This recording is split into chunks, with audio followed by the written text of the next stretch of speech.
साथियों, एक जगह रहना, एकजुट रहना। अगर लाठी बजे तो लाठी पकड़ लेना, लेकिन लौट कर मत मारना। मैं आपसे आग्रह करती हूँ, लौट कर पुलिस वालों पर लाठी या पुलिस वालों पर वार मत करना। बस मैं यही बात कहना चाहती हूँ कि आप लोग संविधान के रक्षक हैं, संविधान के फॉलो करने वाले हैं। हम प्रशासन से लड़ने नहीं आए। प्रशासन ये बात क्यों नहीं समझता?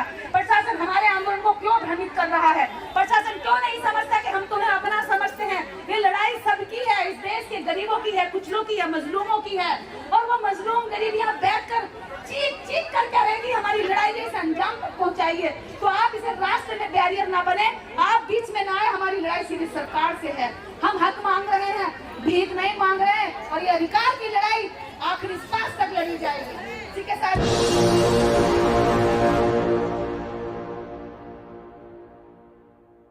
जिस तरह से शराब पीकर हमारे बीच में लोग भेजे जा रहे हैं और बदतमीजी करने की कोशिश कर रहे हैं, उनको चिन्हित करो। हमारे पास बहुत सारे वॉलंटियर्स हैं, वो ध्यान रखें कि कहाँ पे किस तरह का कोई असामाजिक तत्व घुस रहा है। महिलाओं के बीच में महिला घुसाई जा रही है और पुरुषों के बीच में पुरुष घुसाए जा रहे हैं। तो इन लोगों से बेहद सतर्क रहना है। मैं प्रशासन से ये कहना चाहती हूँ कि इतने सारे हथकंडे आप हमें बदनाम करने के लिए या भगाने के लिए लगा रहे हो, इतना टाइम एनर्जी आप हम पर इस तरह गलत तरीके से लगाए हो, क्यों ना सही तरीके से थोड़ी मेहनत कर लो। आप सही तरीके से नहीं कह सकते क्योंकि आप डर रहे हो, पर आप हमें यहाँ इंसान भी नहीं समझ रहे हो कि हमारा पूरा दिन हो गया पसीना बहाते बहाते। यहाँ 50,000 लोगों ने अपना पसीना बहाया है, सुबह से 10 बार पसीना आके सूख गया है। क्या तुम लोगों के अंदर जरा भी दया शर्म नहीं बची है कि यहाँ पर इसको भ्रमित करने के लिए, बर्बाद करने के लिए, बदनाम करने के लिए और भगाने के लिए सारे शानदार दंड भेद अपनाए जा रहे हैं, लेकिन हमारी बात कराने के लिए कमिश्नर तक को नहीं बुलाया जा रहा है। अभी ये एमएलए भी आ जाएगा ना तो दुम हिलाते हुए पीछे पीछे फिरेंगे ये लोग, उसके एमपी आ जाएगा तो पीछे पीछे फिरेंगे उसकी चीजों करते हुए। लेकिन एमपी एमएलए को वहां तक बिठाने के लिए, उनको पावर देने के लिए जो जनता वोट करती है, उसके लिए एक शब्द नहीं सुना जा रहा है। उसको यहाँ से भगाने के षड्यंत्र रचे जा रहे हैं। अभी कुछ देर पहले महिलाएं यहाँ पर दंगा करने की कोशिश करती हैं, अभी यहाँ पुरुष घुस के शराबी दंगा करने की कोशिश करते हैं। हमारी भूख, प्यास, परेशानी, तड़प क्या आप लोगों को दिखाई नहीं दे रही है? क्या ये सरकार इतनी निरंकुश हो गई है? क्या ये हिटलर से भी बड़ी हो गई है? क्या ये हमें ये साबित कर रही है कि तुम्हारा कुछ नहीं हो सकता, हम तुम्हारी कुछ नहीं सुनेंगे? क्या हमारे बच्चों की भूख प्यास इनकी नजर में कुछ नहीं है? क्या हमारी औरतों की तड़प और तक इनकी नजर में कुछ नहीं है? ये वही सरकारें हैं जो बाप भैया बेटा बना लेती हैं और बाप बना कर तुम्हारे भैंसों के तबेलों में भी घुस जाती हैं और तुम्हारे पैर पकड़ लेती हैं। ये वही लोग हैं जो आज इन्हें हम दिखाई नहीं दे रहे हैं। हम सुबह से चिल्ला रहे हैं, सुबह से भूखे बैठे हैं सारे लोग, और ये एक तरह की 50,000 लोगों की भूख हड़ताल हुई है। घरों से सुबह से कुछ लोग खा के निकले और कुछ नहीं भी निकले हैं। दूर दराज दिल्ली तक से लोग भूखे चल के यहाँ तक पहुंचकर सुबह से 1 मिनट भी उनको आराम नहीं मिला है। और कोशिश कर रहा प्रशासन कि हमें भ्रमित कर दे, हमें भगा दे, परेशान कर दे। तो मैं वादा करती हूँ कि हम परेशान नहीं होंगे। तुम जितना परेशान कर रहे हो, हम इतने ज्यादा मजबूत होकर चले जा रहे हैं, क्योंकि हम भी बाबा साहब डॉक्टर अम्बेडकर की संतानें, जिनके लिखित संविधान से तुम तनख्वाह खा रहे हो, अपने बच्चे पढ़ा रहे हो। हम पीछे नहीं हटेंगे। बाबा साहब अम्बेडकर नहीं हटा, बाबा साहब अम्बेडकर नहीं हटा, पेरियार नहीं हटा तुमसे, बुद्ध नहीं हटा, बदनाम नहीं हुआ, तो तुम उनकी संतानों को क्या बदनाम करोगे? हम तो वो लोग हैं जो वहाँ भी नंगे भूखे रहते हैं, गांव में भी हमारे सर पर अच्छी छतें नहीं है, हमारे घरों में अच्छा टाइल्स और पत्थर नहीं बिछा हुआ है, हमारे नलों में साफ सुथरा पानी नहीं है, हमारी सड़कों पे किसी भी तरह की साफ सफाई नहीं है, नालियां बनी हुई नहीं है। हम यहाँ भी अपना पसीना बहाने के लिए तैयार हैं। अगर तुम हमारी परीक्षा ही लेने के लिए तैयार हो तो हम सब परीक्षा देने के लिए तैयार है। क्या हम सब तैयार हैं? तैयार है। क्या हम सब इस परीक्षा के लिए तैयार हैं? तैयार है। हम बिल्कुल पीछे नहीं हटेंगे। मैं एक बहुत बड़ी कहानी के माध्यम से आपको त्याग की घटना बताती हूँ। इस भारत के अंदर त्रावणकोर, केरला, त्रावणकोर में एक ऐसा राज्य था, ऐसा कानून था जिसमें दलित महिलाओं को ऊपर का कपड़ा, ऊपर का तन ढकने के लिए टैक्स देना पड़ता था। जानते हैं टैक्स चुकाना पड़ता था।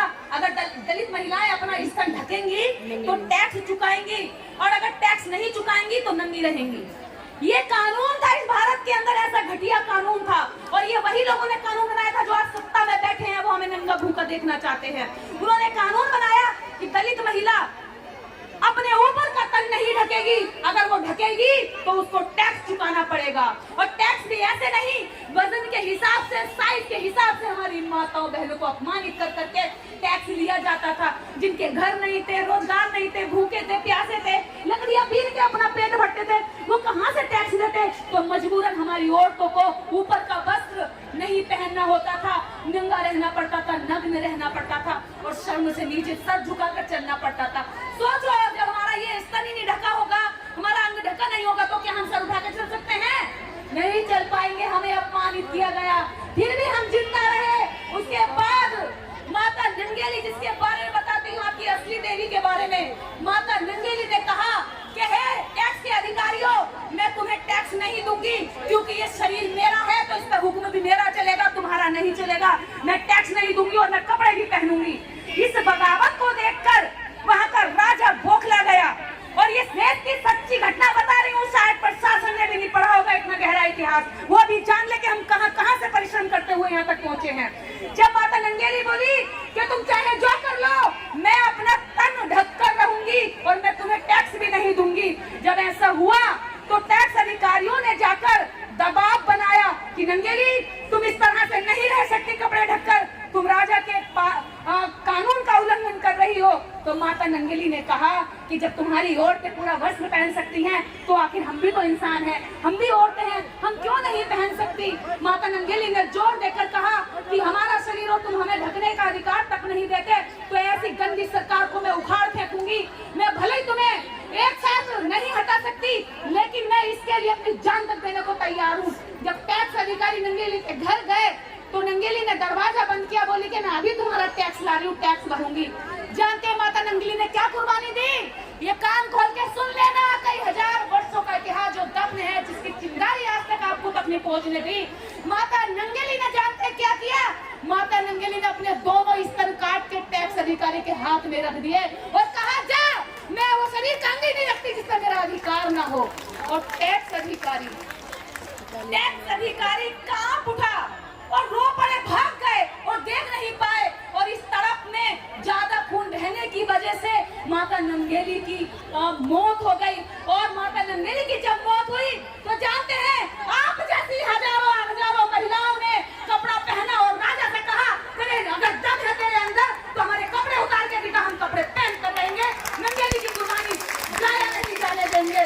तो माता बहनों, हम वहां से संघर्ष करते आ रहे हैं। फूलन का इतिहास आपको बहन बता चुकी है, सावित्रीबाई फूले का इतिहास आप तक पहुंच चुका है। हम वहां से संघर्ष करते आ रहे हैं। तानाशाही सरकारें ऐसे ही उकरती हैं। आज ये सरकार चाहती है कि हम जमीनों से नंगे भूखे रहें, हम मकानों से नंगे भूखे रहें, हमारे बच्चे पढ़ाई न करें, कटोरा लेकर बैठे रहें, और इनका बच्चा का से कंप्यूटर पढ़े और हमारा बच्चा का से कबूतरी पढ़ता रहे, इनका बच्चा हाथ से हेलीकॉप्टर पढ़े और हमारा बच्चा हाथ से हल पढ़ता रहे और उल्लू बनाते रहे सदियों सदियों। ये अब नहीं चलेगा। ऐसी सरकार को भी हम उखाड़ के फेंकने का दम रखते हैं। क्या समझे कि लोग यहाँ पर तुम बहुत आसानी से हमें बेवकूफ बना लोगे? अरे हम संघर्ष में से निकली हुई चिंगारियां हैं जो आज यहाँ पर पहुंचे हैं। ये ऐसे ही लोग नहीं आए हैं, खाए खाए घर के लोग नहीं हैं।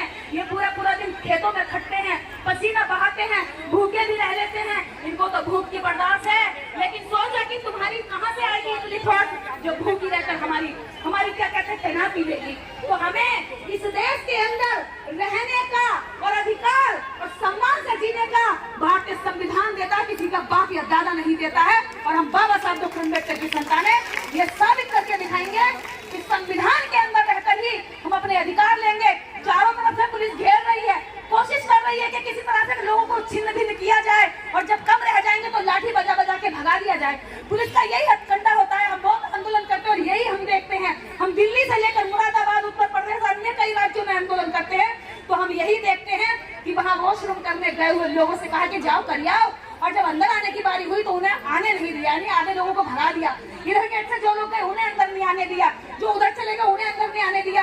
और फिर कोशिश करी कि यहाँ दंगा हो जाए, वहाँ दंगा हो जाए, लोग इधर उधर हो जाए, और ये अपनी लाठियों को लाए और चालाकी चतुराई से, चतुर बिल्ली होती है जैसे दूध में मलाई खाने की चक्कर में रहती है, वैसे ही हमारे ऊपर आकर के कुछ चंद लोग जब बचे तो लाठी बजाते। साथियों, एक जगह रहना, एकजुट रहना। अगर लाठी बजे तो लाठी पकड़ लेना, लेकिन लौट कर मत मारना। मैं आपसे आग्रह करती हूँ, लौट कर पुलिस वालों पर लाठी या पुलिस वालों पर वार मत करना। बस मैं यही